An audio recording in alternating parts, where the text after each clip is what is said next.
Jamie from NARTUAL. This is our first video for our nature science outdoor section that we're going to be doing.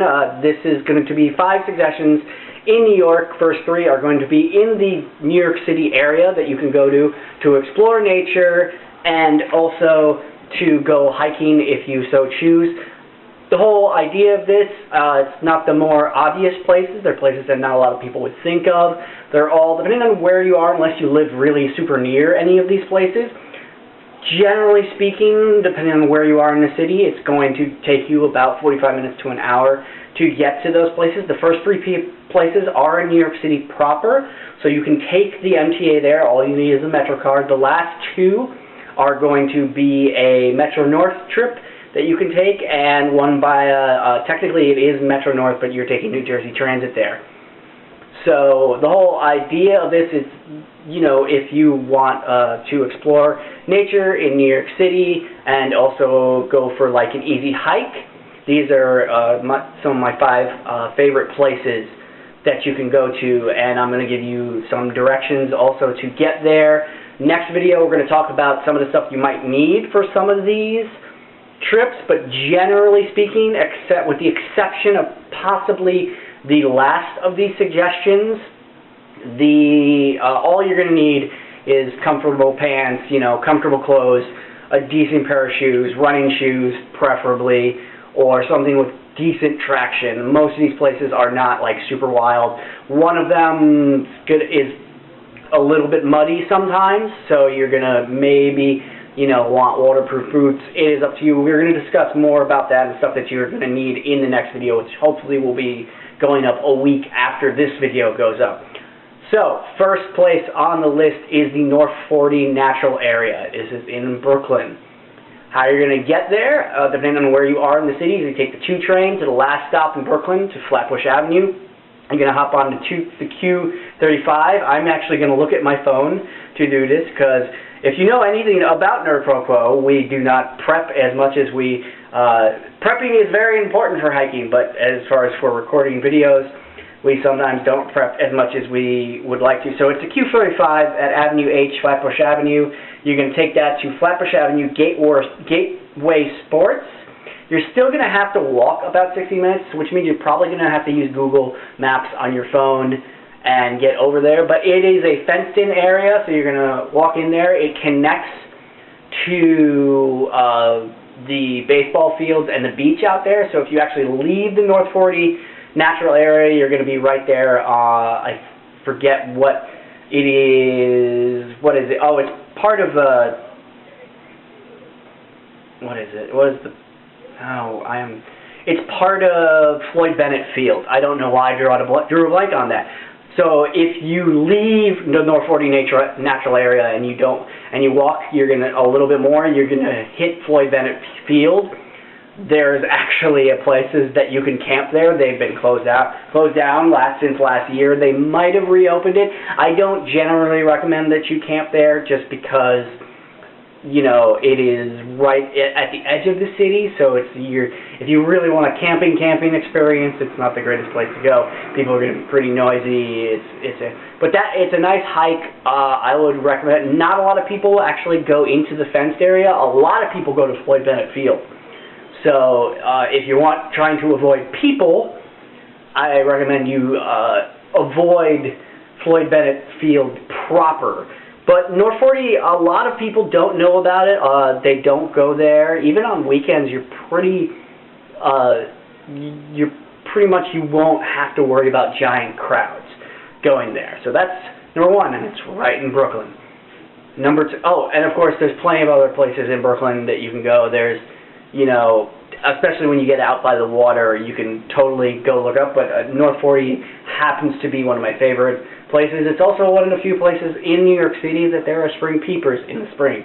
So you can go there, and you won't see any spring peepers, but you will definitely hear them, especially in the early, late afternoon in the spring, if you go by there. Number 2, 2 different parks in Queens. They're a little bit of a truck to get to, but they're definitely worth it.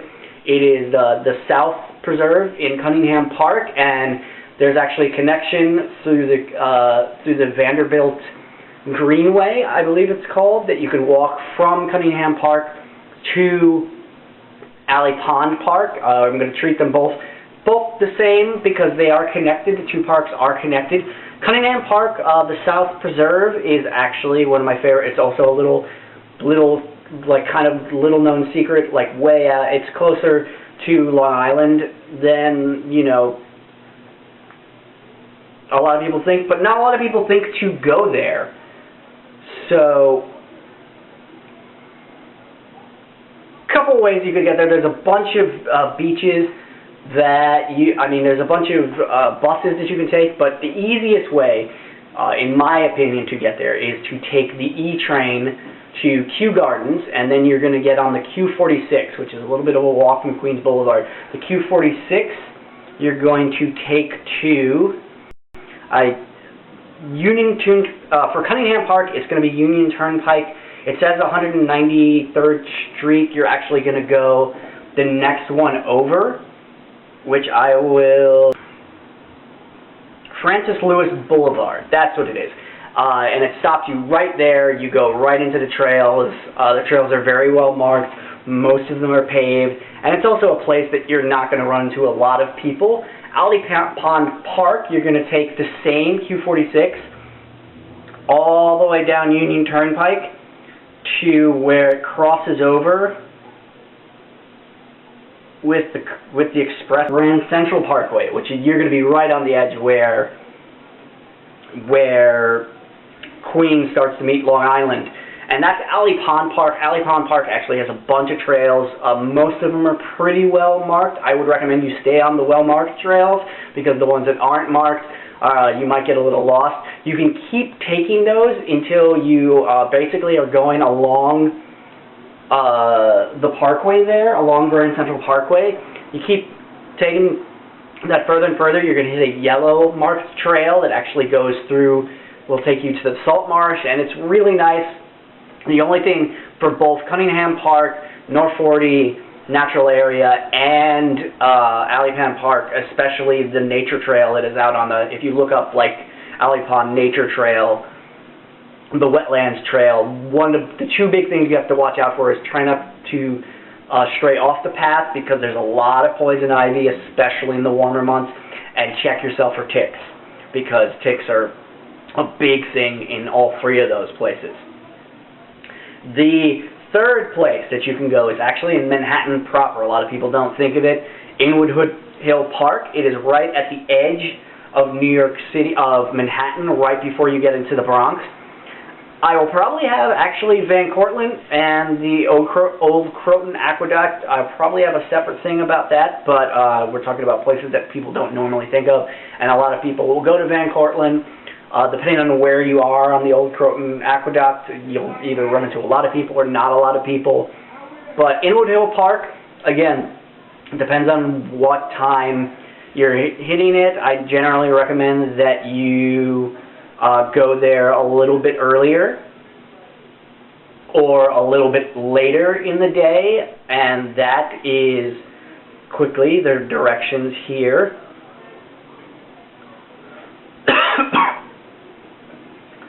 That's the A train all the way to the last stop. It's 207th Street.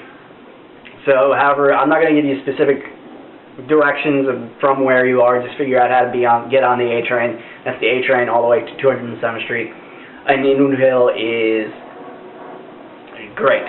And also, as a bonus, actually, because this was originally going to be 5, but now that I'm thinking of it, there's another place that you can go.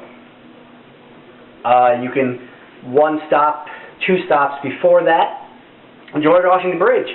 Walk across the George Washington Bridge. Palisades Interstate Park is right there. Palisades Interstate Park is fantastic.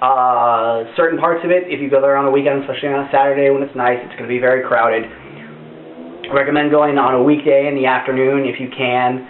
The walk across the bridge depends on how you feel about walking across the George Washington Bridge. It is a pedestrian path, but you're going to hear the traffic. Palisades Interstate Park is fantastic. All levels of hiking. It's a great place to practice. There are places that are in there that are actually like kind of rugged hiking, and it's so close to the city. So that's kind of a bonus for people. Number 4 place that you can go to, it is the Metro North. You're going to get on the Harlem line, the line that goes all the way out to, not the Harlem line, sorry, the Hudson Valley line. I am doing this video so well. The Hudson Valley line, all the way, the one that goes all the way up to Poughkeepsie. Everyone goes to Cold Spring, and either or takes it to the Breakneck Ridge Trail.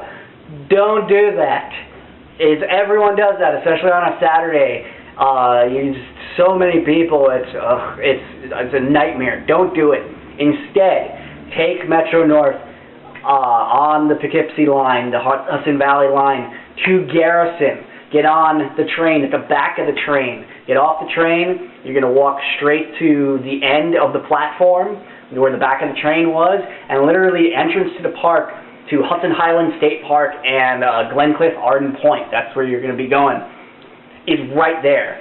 There's a bunch of little trails that you can go on. Some of them have a view of the Hudson. One of them has a view of a waterfall that's across the river.